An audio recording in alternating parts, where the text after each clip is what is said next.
Hey, this is Mike Robbins. Thanks so much for joining me for this episode of the podcast. Hope you're doing well, you, your family, your team, everyone around you. I want to talk today about something really important and at times quite challenging for many of us, myself included, and that is choosing conviction over self-righteousness. And I'm having this conversation as I'm recording this. It's been a really challenging and intense first few weeks of the new year in 2026 here in the country, with everything that's been happening on multiple levels, but specifically in Minneapolis over the last few weeks with the killings of both Renee Good and Alex Preddy. And I don't really want to have a conversation about that, about immigration policy, about ICE and, you know, Border Patrol and the White House and all the things that are happening politically. I mean, there's more than enough conversation about that happening all over social media, all over traditional media, all over podcasts and everything, and especially if you're listening to or watching this right now. I mean, I have very strong feelings and strong opinions about what's happening. I have been heartbroken, feeling sad and angry and scared and confused by what ICE has been doing. And, you know, both murders of Renee Good and Alex Preddy have just been so horrifically upsetting for me and so many of us. And then watching the government's response and what they've been saying. And so, but I've also been paying attention to my own social media feed and looking at comments on Facebook and Instagram and Twitter and other places. And I understand and can relate to a lot of the really strong feelings that people are having. But I started to notice over the weekend a lot of posts from people that I know and that I love and that I respect saying things like, if you still support this administration, go F yourself. And I never want to speak to you again. And we're not, you know what I mean? And like, again, I understand where that's coming from, but it deeply concerns me. And yes, we're in a moment right now where this is an incredibly tense and volatile situation. People's lives are at stake. There's so much going on for people, not just in Minneapolis, but all over the country and in different parts of the world. And like, I don't want to in any way minimize that. And there's also people that are way more educated and informed about all of the dynamics of this than I am.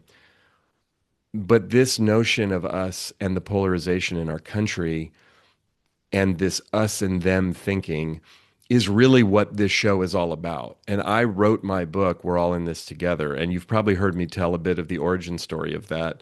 But it was back in 2018 when my book, Bring Your Whole Self to Work, came out. And I started this podcast. It was called Bring Your Whole Self to Work back then. And I was interviewing people about their journeys of bringing their whole selves to work and why it's hard and what they do and how they think about authenticity and showing up and what gets in the way and how do we create more inclusion and connection and trust and all of that. The book came out in the spring that year. Michelle and I went up to Calistoga, which is a place where I go and write, and we go and sometimes, you know, it's in Napa, it's about an hour from us, and we were there actually to celebrate our anniversary in June of 2018.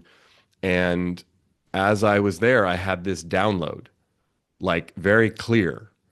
I was sitting in the mud baths there and in the, hot springs there up in Calistoga, and I got this really strong message like, you have to write a book. It needs to come out in 2020, and it's called We're All in This Together. And I was like, what? I mean, again, this was the summer of 2018. I'm like, wait, what? I don't want to write another book. I just finished writing a book, but it was crystal clear. And as I started to think about it more and journal it, over the next few weeks, it kept coming, it kept coming. I didn't even want to tell Michelle because I knew like writing a book is a really involved process.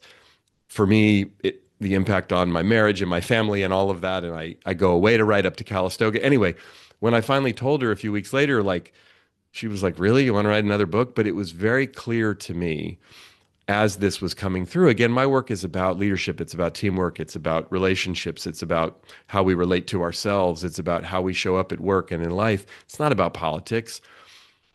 But at the time, I was deeply concerned about the polarization and the divisiveness in the country. And it seemed like it was ramping up and ramping up and ramping up. And I was seeing it not just in media and politics and social media, but the way it was seeping into families and teams and companies. And right, it just was permeating everywhere. I mean, and this was, 7.5 years ago. And I wrote that book in 2019, knowing it would come out in 2020, knowing it would probably be a pretty divisive, polarized time with a presidential election at that time. Of course, not knowing it was going to come out in the first few months of, or first few weeks really, of the pandemic. And what I noticed then and what I notice now, and it seems even more intense, is just the level of self-righteousness that continues to ratchet up. Regardless of what our politics are, regardless of our beliefs and our values, like this sense of I'm right, we're right, they're wrong, they're bad, whoever they happen to be, is really dangerous. Self-righteousness is one of the most damaging energies that we carry as human beings, even and especially when we're trying to influence change in others, whether it's global change, national change, political change, social change, or just change in our organizations or our families. When we come from a place of self-righteousness, it's damaging to us, it's damaging to others, it's damaging to the influence that we want to have. And look, it is incredibly seductive to be self-righteous. It's like it feels good in the moment, especially when we feel scared or angry or there's just that rage or exhaustion or grief. It's like I'm right and I want to bond with all the people who know that I'm right and we are against those people who are wrong. Now look, healthy conviction is not about being neutral. It's not about, well, whatever you want to think. No. Self-righteousness feels like moral clarity, but it actually narrows us, it hardens us, it separates us. Right? Dr. Martin Luther King said so many brilliant things. One of my favorite quotes from Dr. King is he said, "We have no morally persuasive power with those who can feel our underlying contempt for them." Think about that in the context of what's happening right now. Think about in the context of the time in which Dr. King was saying that during the civil rights movement. We have no morally persuasive power with those who can feel our underlying contempt for them. So if what we're wanting to do is influence other people, make change, again, in the world, in the country, in our community, in our business, in our team, in our family, in our relationship with our significant other or our family or friends, if we're wanting to influence change in another human or a group of humans or in the way decisions are made or policies, we have no morally persuasive power with those who can feel our underlying contempt for them. Conviction is about strong values. It's about clear boundaries. It's about deep care without contempt, without superiority, without disconnection, without the arrogance that says, just because I think it, it's true, right? The way that I often talk about this, and you may have heard me talk about this, when I speak, I talk a lot about this in the context of authenticity, right? Because I define authenticity as honesty without self-righteousness and with vulnerability. And the thing about self-righteousness is it's I'm right, you're wrong, disconnection, separation, judgment. The natural human response to self-righteousness is defensiveness. And they're not always necessarily defending themselves against the ideas that we're sharing. Sometimes they are, but they're defending themselves against being told you're wrong. And there's a difference, again, between self-righteousness and conviction. And when we come from a place of conviction, we don't water down our opinion. We don't hold back on what we think and what we feel. We don't sugarcoat it. Again, this is not about being neutral.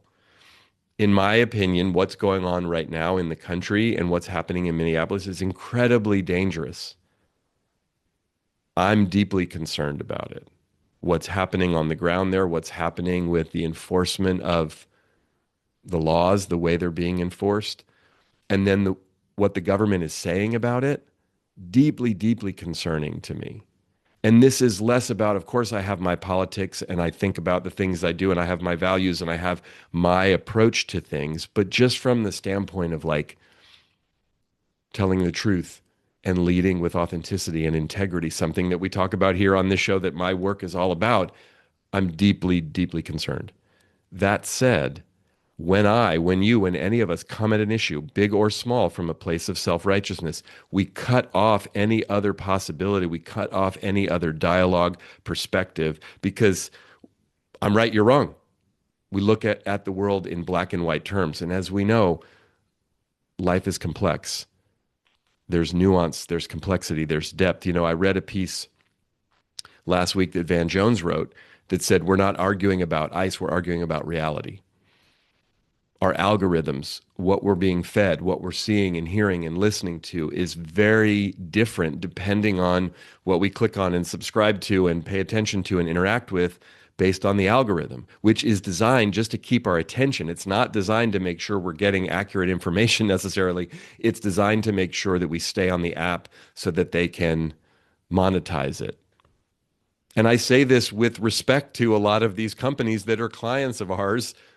That's their business model. That's what's happening, right? You even watching or listening to this is based on your algorithm, your feed.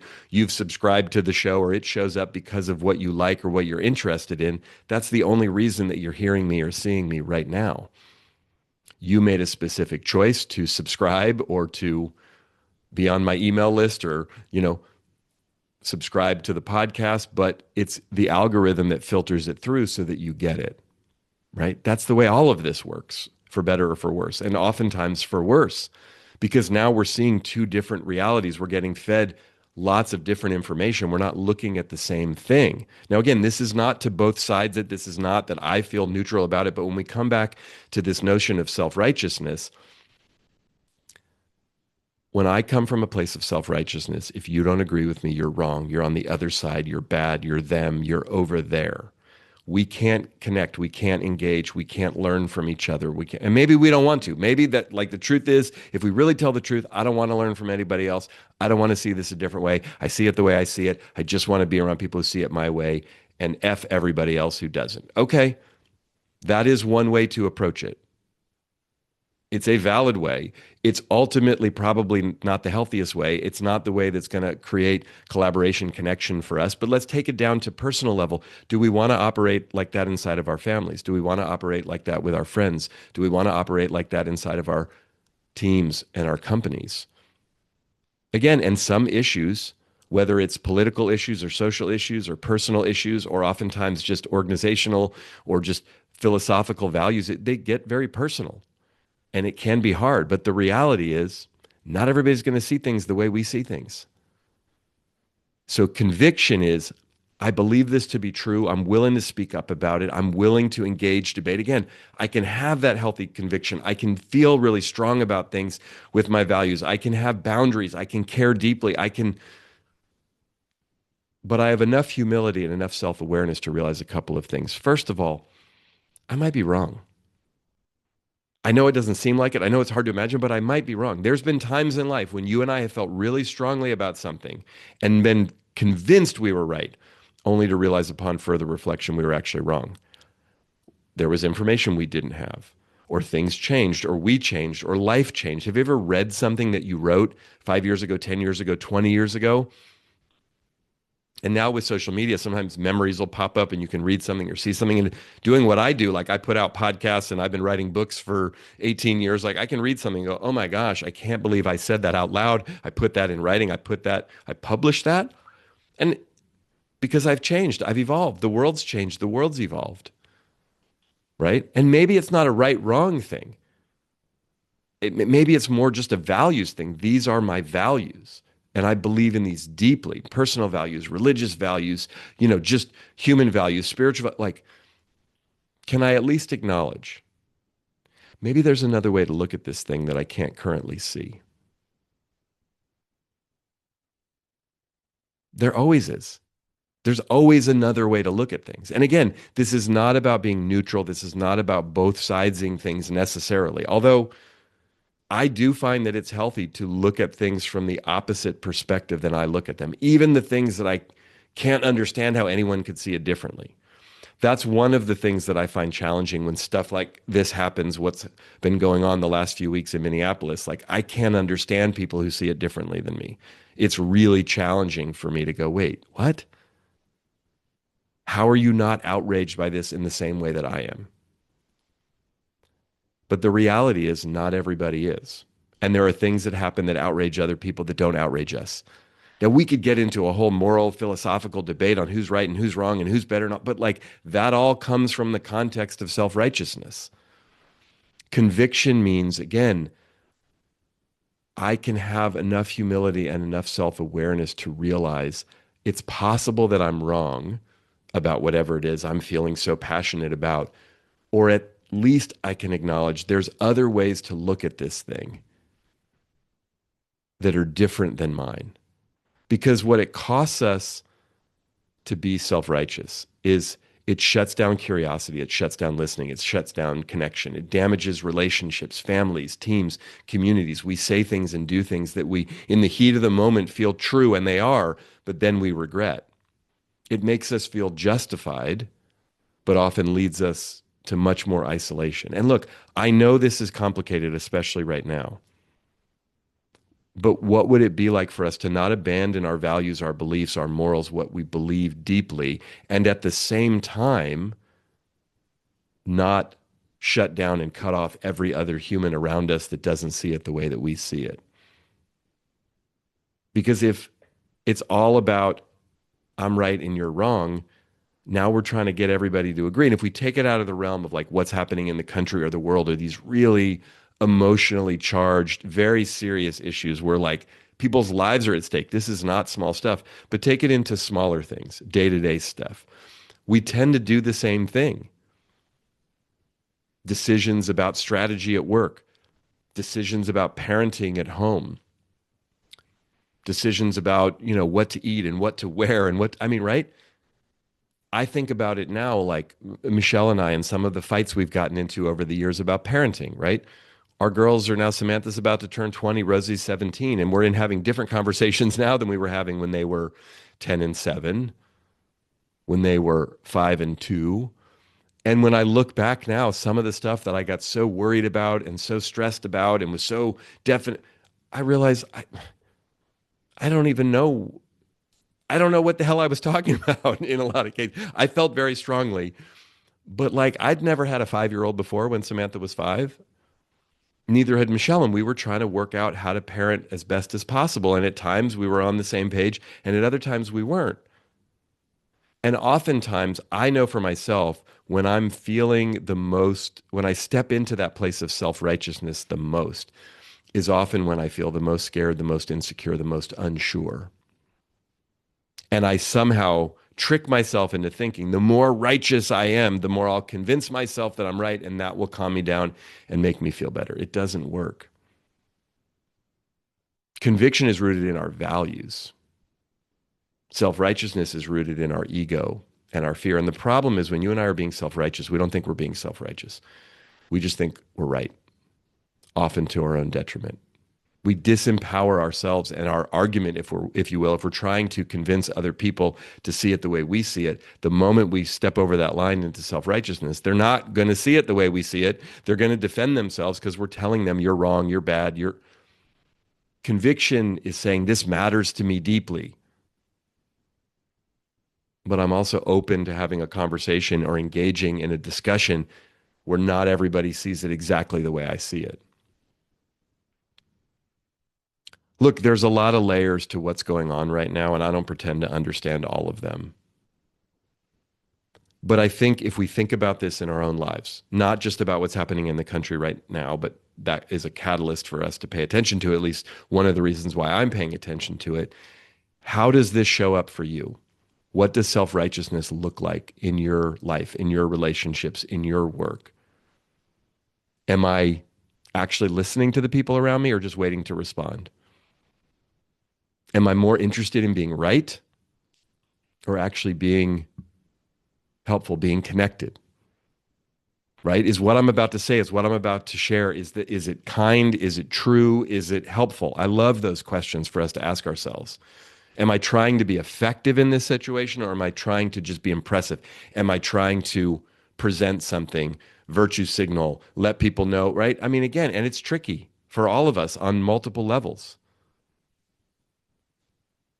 It's hard being human. It's hard navigating some of what we're navigating in relationship, at work, in families, in the world, figuring it all out with so much coming at us. I was having a conversation with a friend of mine the other day, and we were just talking about like our love-hate relationship with social media and our phones. We love being able to connect and stay engaged. And right, again, part of why you can hear me right now, watch this, listen to this is because you have a phone. Maybe you saw this on social media. I love that, appreciate that. I'm grateful for that.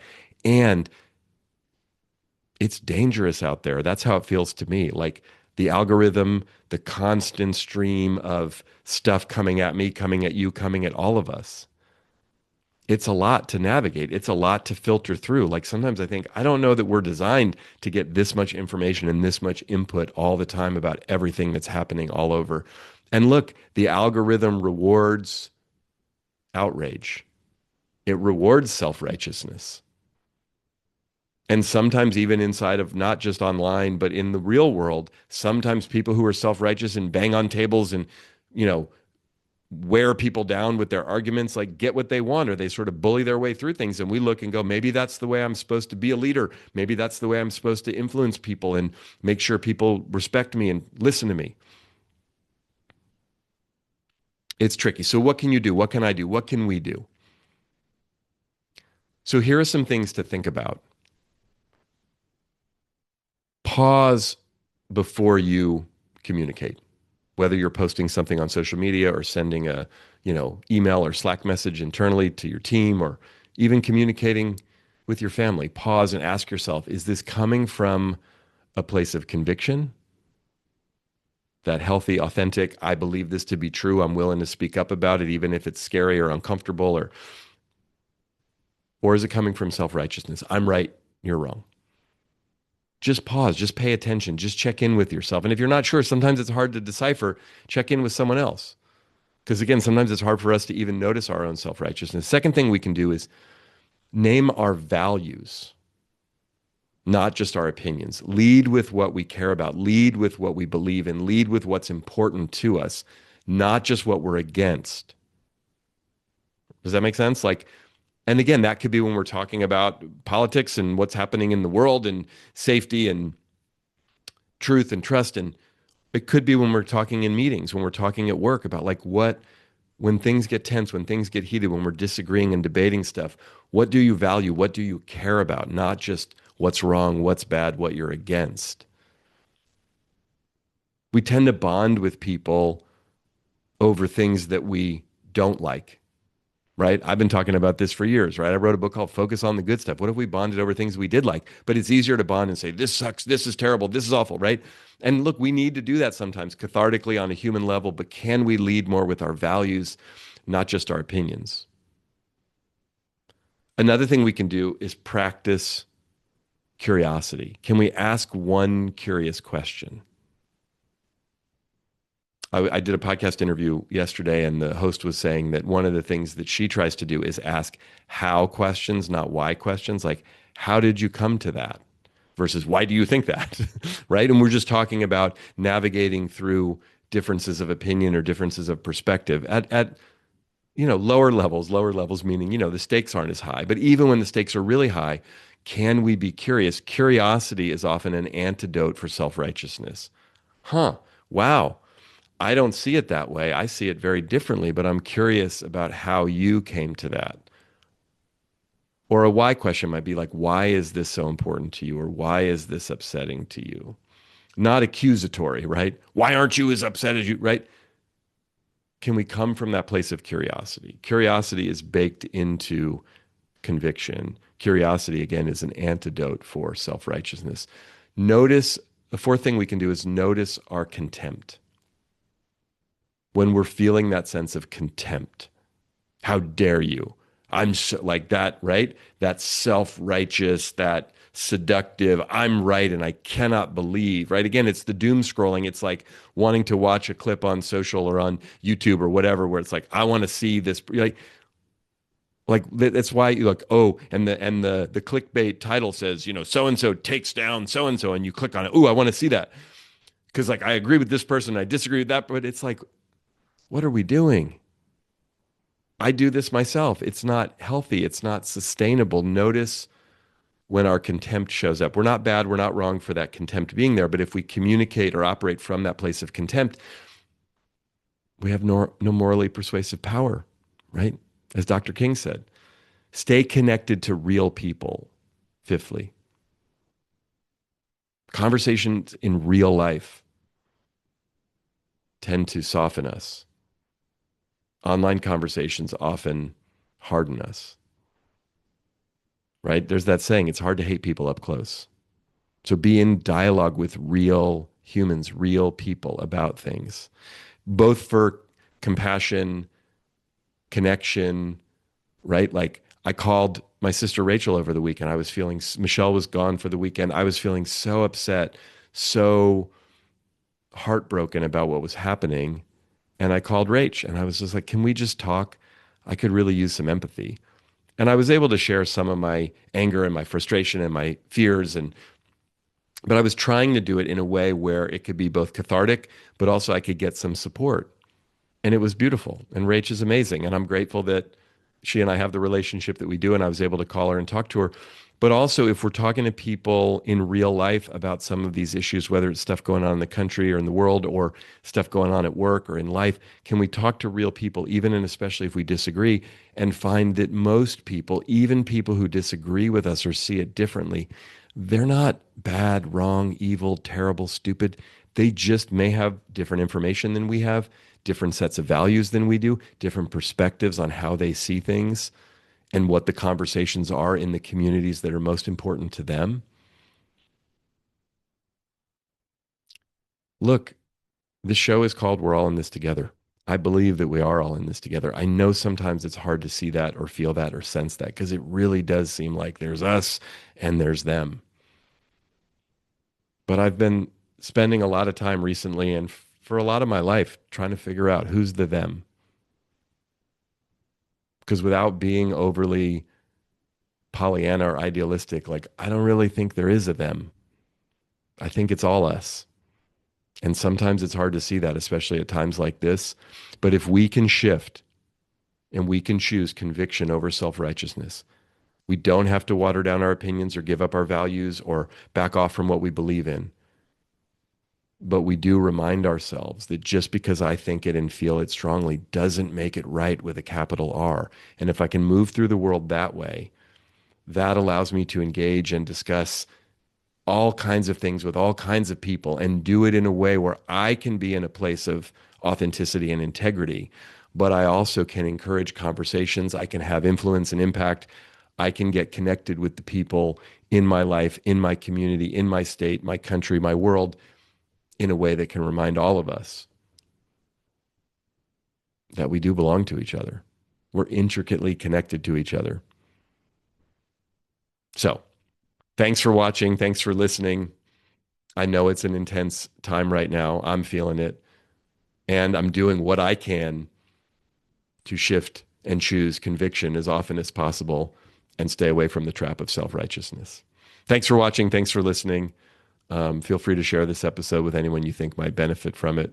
We always love it when you rate, review, subscribe, do all the things. And there's some links in the show notes where you can connect with me and learn more about my work. Best place to do that is at our website, which is mike-robbins.com.